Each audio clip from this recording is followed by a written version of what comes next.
Hi, my name is Ben. This is 20 Minute Talks. This is an update episode from the last 20-minute talk that lasted about an hour and 37 minutes. We all got together and had a conversation with a couple of local Seattle area football coaches that represented the Black Lives movement. And then we also had Officer Roselle Ellis, who is not here, and he's with the Seattle Police Department.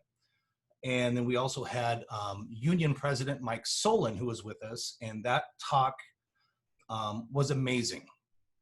And so at the end of that talk, we decided that we were going to do something called Coaches, Cops, and Coffee, and the idea of that was to get together, the coaches and the cops, and talk about how to concentrate all this effort into making one area better. And that area is the Rainier Beach area. And this update show, we will talk about the meeting that we had, which was phenomenal. The relationships that have happened because of this talk, which is phenomenal. And you will see that we have Officer Lexi Harris with us. She is with the Seattle Police Department. And we have Tangi Johnson, who is an amazing organizer. And I will introduce them in a minute. We have the coaches with us again, Coach Sampson and Coach Rogers. Before we begin, I would like to start this with something I read that really rings home to me as far as this group goes. The people you associate yourself with have the greatest influence on your life. Your relationships will either make you or break you, and there's no such thing as a neutral relationship.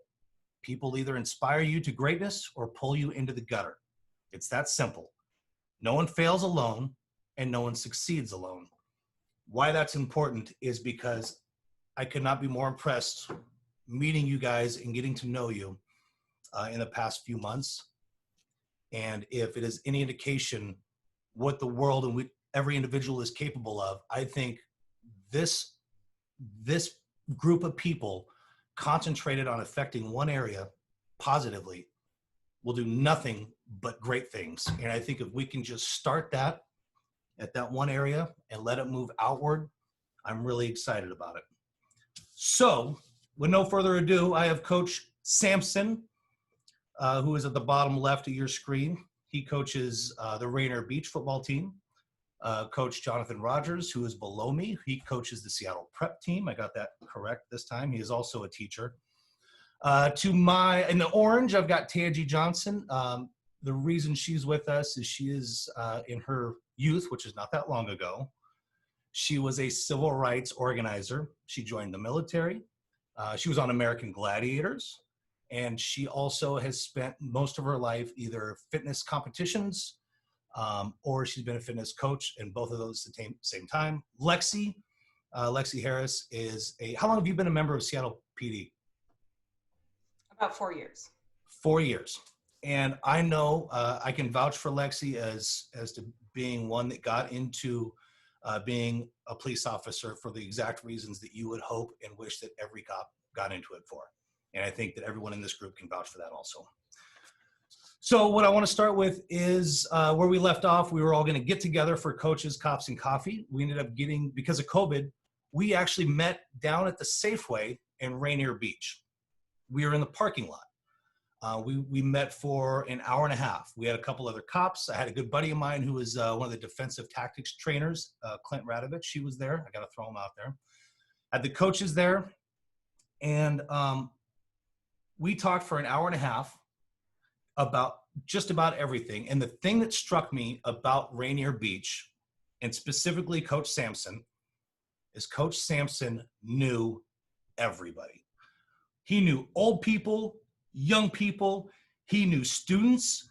There were people that rolled by behind me with tinted out windows and the music bumping, and they stopped, rolled down their windows to pay respects to Coach Sampson.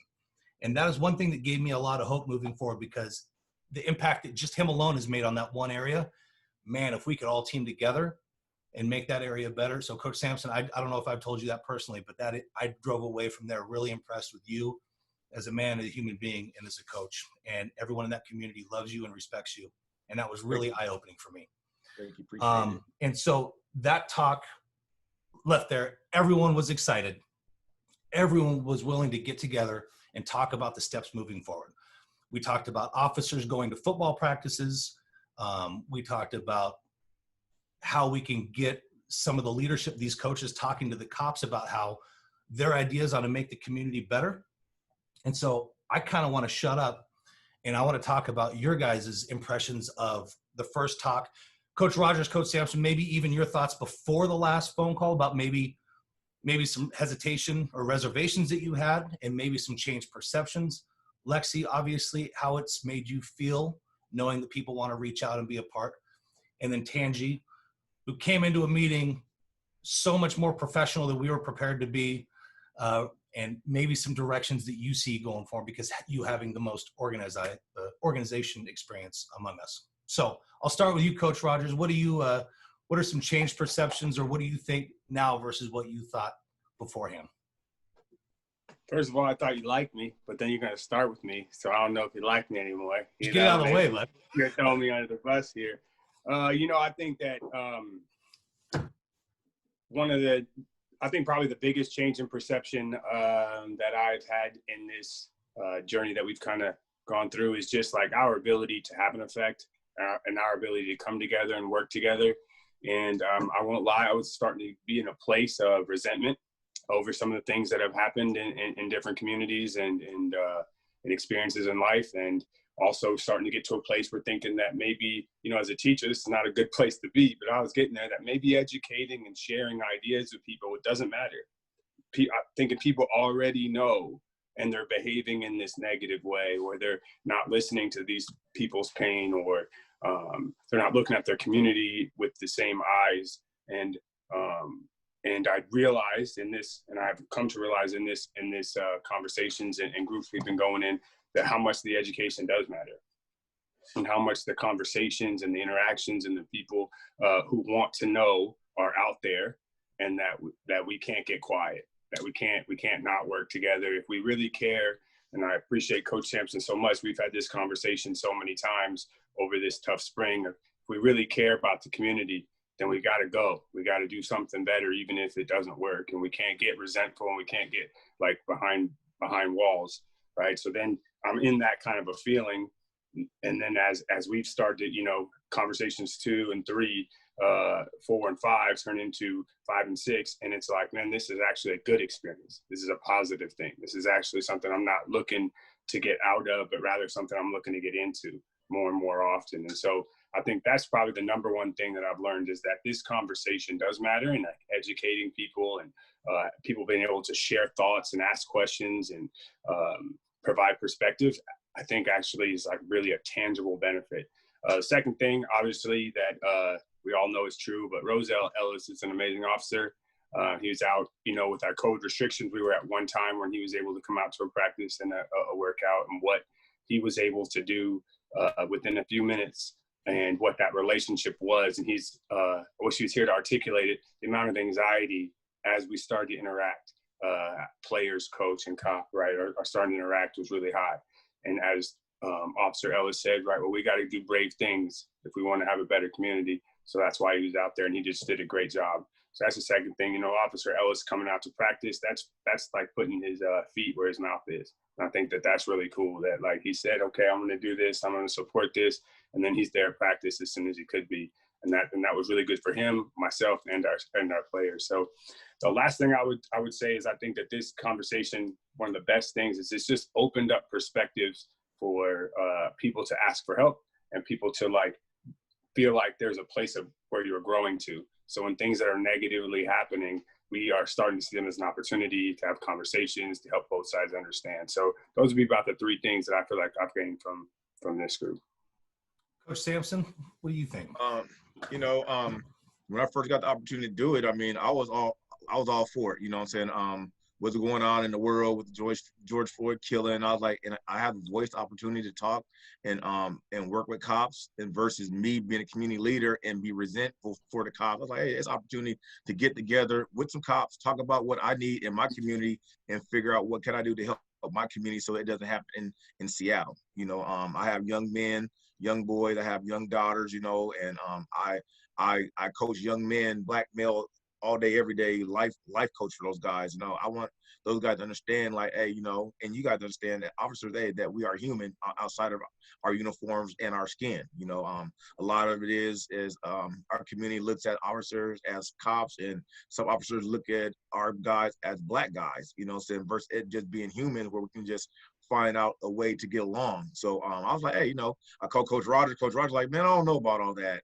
I'm like, man, I want it, man. Give me the top dog. Let me talk to the top dog. Let me talk to whoever I can to make sure that I can figure out a way, officer not chasing the dope or arresting my people. Make sure we're able to understand where if an officer pops up, no one's going to jail. It's a conversation that we're all family, we're all friends, we're all from the same walk of life with families. Not just it just being a job where I'm taking you to jail every time I see you or beating you up. I wanted to be a conversation like, hey, how are you doing today, officer? How you doing today, Coach Corey or Samson or your kids? So I mean, it was perfect for me, man.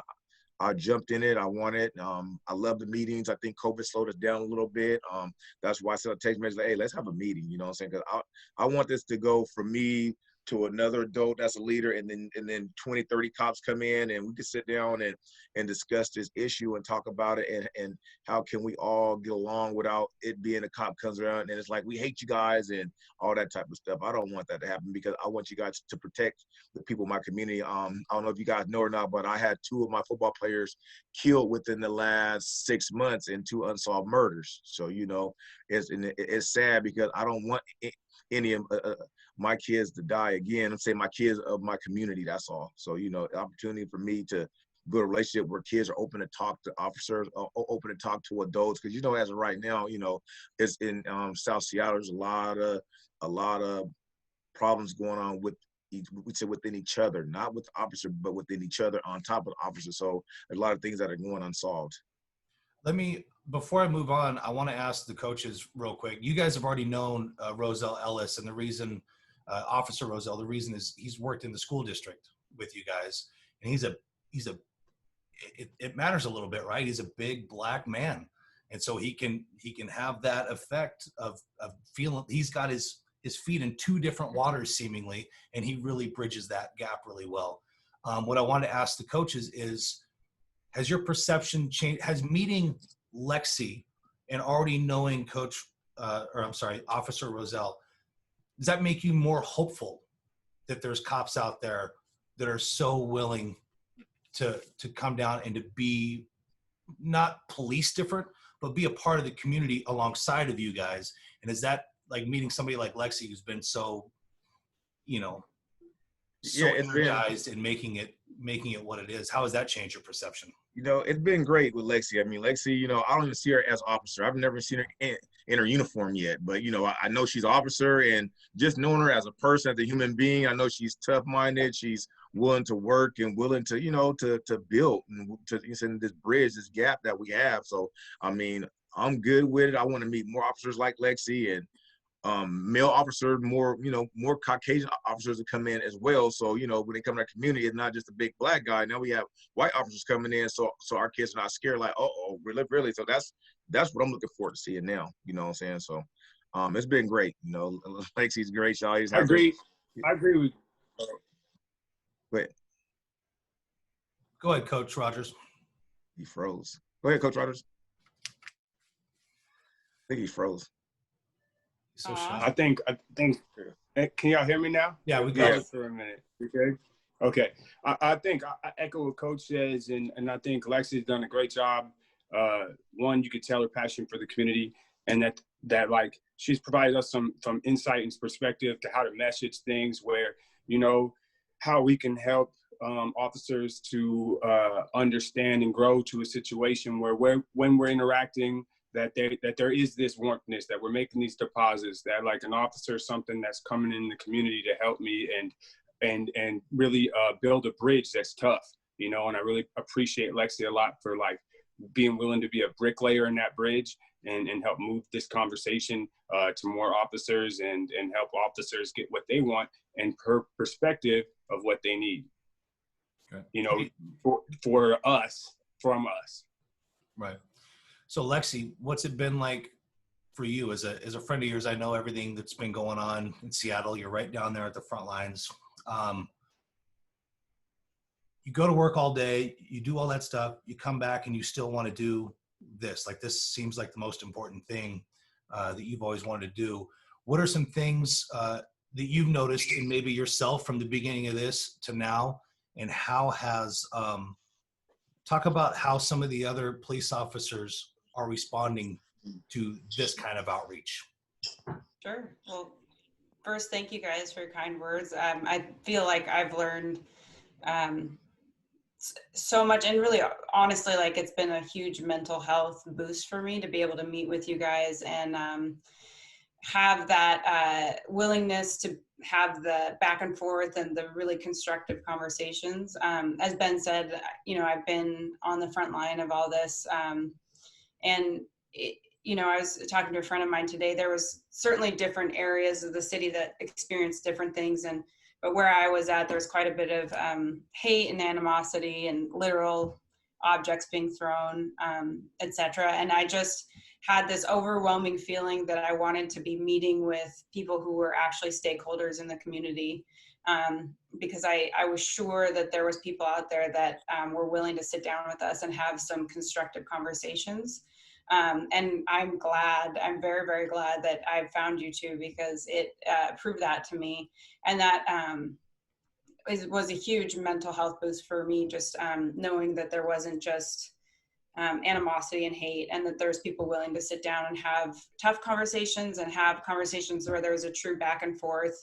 And it wasn't just one side trying to preach to another side, or whatever side it was actually, we were sitting down and having true conversations. And I really, that's what I look for in anything that I do, because I really enjoy that.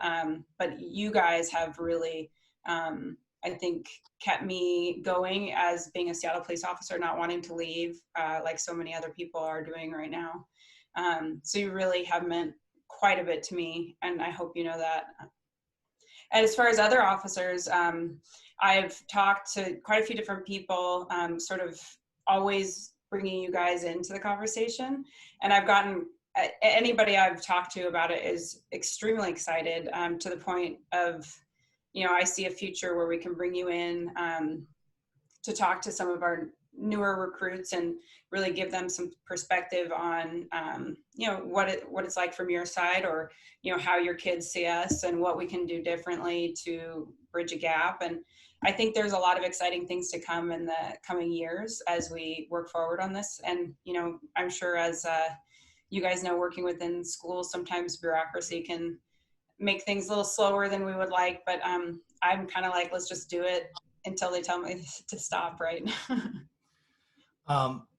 Tangi, I was really excited that you were so willing to jump into this group and kind of take it by the horns. I think we got really excited to talk, all of us, so we had all these great ideas. We did lack a little bit of organization, maybe. To have you with your background is really a blessing. And so I got to ask you, I gave you the phone call. You did watch the first talk. What made you want to join this group and help us move forward with it? Well, I would say, I reached out to you to give you kudos for even organizing this and put it together, because it was probably one of the first things that I actually saw on social media that made me feel hope in the midst of the chaos of everything that we've been going through. And so I was very impressed that the conversation was being had, and I felt very connected to it, because just with my own upbringing, I'm a biracial child. My mother's Korean, my dad is Black. And so it's always been a big part of my journey, that road to self-discovery and finding your place in this world when you don't quite fit in because you're different. But what I always thought was an advantage for me, growing up with two different cultures, is having that foundation that had so many different perspectives and elements to it. And so I've always felt grounded in the world, in the way that I view the world. And so when I saw this conversation happening, I thought, this is incredible, because I'm watching a group that has diversity, that has not necessarily opposing, but opposite perspective based on their life experiences, occupation, and I saw a discussion being had. And what I really thought was powerful was that there was unity in the fact that all of these different people with different, opposing and different perspectives, they all cared about one thing, and that was the importance of the education and what that could lead to. So I respected and was excited to see the fervor, the zest, the energy, the passion in this group. And when you asked me to come in and just be a part of it, I was excited about the opportunity to bridge that gap, as Coach Sampson was saying, between making sure that we take our intentions and make sure they lead to actions that lead to impact, because that's why we're here, is to make an impact. Right. I think one of the most, not to kind of hop around too much, but one of the most impressive things about, I just got to talk about teachers for a second. And I got to go back, I feel like we would have hit the ground running really fast after the last conversation had COVID not been such a big part of it. There was so much energy after the actual in-person meetup. There was a familiarity when I saw you guys, an excitement watching you guys walk through. I think Lexi and I were the first ones there. And then to watch you guys, I was genuinely excited to meet you in person. I think if COVID had not hit, there would be cops at practices, there would be cops in the classrooms, there would be coaches talking to cops, making a difference already. But in having these personal relationships with all of you, I have to give some kudos to teachers in general on what they're going through, but maybe in some of the neighborhoods where it's even a little bit tougher or a lot tougher. I've had conversations with Coach Rogers, and knowing what you guys are going through, and knowing that in some places there's teachers, and it's a hard enough job, that hop on a Zoom call and they're trying to teach through a means or a form that they're not used to. Hearing what you guys are doing, it even includes knocking on doors, finding out, what can I do to help you get into these classes? What do you need to help? I think you said something, Coach Rogers, that was really, it blew me away when you were saying that there's, we can't attack the children for not being there on time, especially in the tough neighborhoods. We've got to find out where the struggle is and close that gap. So to both of you guys who are dealing with the kids directly, I tell you what, the world's going to be a better place if a lot more people are like you, and I'm sure they're out there. So I want to say, as a dad, I'm thankful for having men like you out in the community doing things like that. Not just turning on the computer, but hopping in the car with the mask on and knocking on doors to find out what's going on and helping. I think that's incredible. I think it really is incredible. That being said, there are so many things that we need to get rolling. Like, I feel like I'm at the starting gate and the gates won't open. What are some of the things, I'll start with Coach Sampson, that you see right when COVID is lifted? What are some things that you would like to see start day one? I like to see cops in the community. I mean, coming down to Rainier Beach practices, intermingling with the kids. He'll even come out, hang out with me at Safeway one day. You know what I'm saying? Hang out with me at Safeway and shake a hand and meet a friend. I don't think it's gonna be all great the first couple times, but I mean, once or twice, shake a hand, meet a friend. I mean, I just want to see it gradually change, start evolving to a long-term relationship with the community versus that like, okay, I'm gonna pop up here and there. I think it'd be great to see a badge in the community at least 3 or 4 times a week, just talking to the kids or interacting with the kids. And that's just from the high school to the middle schools. And I say the middle schools first, because by the time they get to high school, they already got their mind kind of made up of what they think about the officers. I think if we hit them back in the elementary schools, the community schools, and then so they're understanding that, hey, officers are nice. I think what they get to like middle school, they got them where their parents have been arrested, and they have a negative image about officers. Right. So the point of this episode was to show that we've gotten together, we've met, it's been a thing. Now I want to talk about what we're going to do moving forward, because what I really feel like is we're this little snowball at the top of a mountain, and we want to kick it over. And how we're going to do that is we're going to be out in the community, and we want people to come to us when we can meet up, and we want to have any kind of useful conversation that can make, if you have questions that you want answered, and you think that they're tough, and it's something that these coaches and cops haven't heard, you're mistaken. They've had the conversation behind the scenes.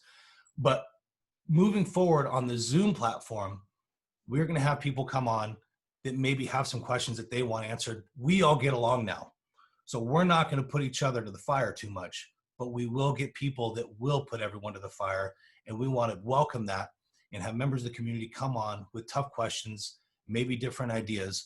And so what I'm going to do, this is going to be on YouTube. If you have anybody, any questions or people that you would think would work well on this platform, and we've got our own list, that's what we want to do moving forward, and we're going to do it on a pretty regular basis. As far as the community goes, I know there's a lot of cops and all the coaches and a lot of students are looking forward to walking side by side together as all community members and making great things happen. And with this power of these people here just shining this humongous light on one area, this one little area, I know that we can make a difference there. And I hope that this inspires other places and other communities to make a difference too, or even maybe expands this by a block or two at a time and just keeps going. So I don't want to keep this going too long, but the next one we'll have people with different points of view to bring it to this conversation. And it's going to be, I'm really looking forward to it. And like I said, I know you all on a personal level now, and cannot be more impressed with all of you. And a rising tide lifts all boats, and I feel like I've definitely benefited from that. And Ben, can I make one more? Ben, can I make a plug before we get off? Absolutely, yeah. So, just a lot from what I'm hearing from our families right now, people are struggling, right? They can't pay rent, right? They don't have enough food in the house, So, Lexi, I know you, and I know the type of police officer you are, and, messaging that through the precinct or the department, for people just to have their eyes up and looking, like I have parents asking me if there's rent assistance somewhere in Seattle, like food boxes. There's opportunities to get some of these people who are hurting what they need. And so, just as you guys are going around, and this for everybody, but, being a police officer might be able to push that a little bit better and move some things for people, and like food boxes and rent assistance and basic needs are getting really heavy on our families and kids. So I'm just wanting to put a little plug out there, keep the eyes up for who needs a little bit extra these days. Maybe we can talk offline about how we might do a drive of some kind and make that happen, because I think we could. I'll be down to do with it. I was thinking about even talking to Coach Rogers and adopting a couple kids for Christmas, and get together and come up to the house with a couple gifts here and there, so they can see faces. I've done it before plenty of times, so I mean I'm with that. And back to what Ben was saying, I think eventually what we should start doing is inviting 2 or 3 more of our friends into these meetings, so then it'll start expanding. So next week our goal is I'm bringing 2 more people into our meetings. Lexi bring 2 more meetings. Tanji brings 2 more meetings, and kids, and then with or officers or whatever, and then make this meeting get bigger, make it expand to 40, 50, 60, 70 people, and then we really start attacking it. Right. And I also wanted to say one more thing too. I had it in my notes, but I missed it. Lexi has actually started a podcast too. That's Leadership Central. I do want you to talk about that for a second, Lexi. Yeah, actually, so I was inspired by you coaches, sort of early on, along with my desire to find people in the community to talk to.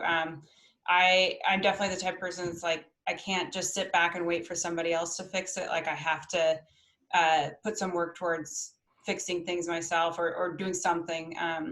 And so I started an idea for a company to sort of give back to law enforcement. And I hadn't really solidified yet of how that would look, and move forward in constructive ways within the community and also within our departments.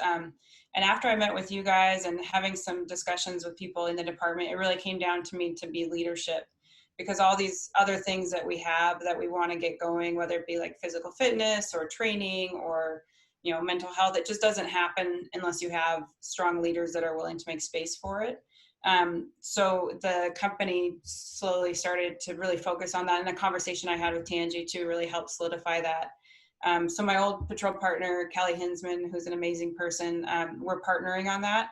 Our idea is to eventually be able to have workshops for departments, and my vision is to have you guys speak at one if I can. Okay. and teach the law enforcement and really kind of give some perspective on leadership, how you work with your kids. Cause I think from our conversations, it's just so positive and good. But also we're going to be having podcasts that talk to people, not just in law enforcement, but outside of law enforcement, on different ways that people lead in their communities, and, you know, coaches, CEOs, whatever you may be, to get some perspective. So we've started moving forward with that, and we're super excited about it. And I'll definitely be hitting you both up offline. I already got Tangi to say yes, so. So I think we'll also talk offline about the next Zoom meeting. I think the topic that comes to mind to me is everyone's talking about defunding the police. So I think that'd be a really interesting topic to bring up. It's polarizing. It might be difficult to hear some of it.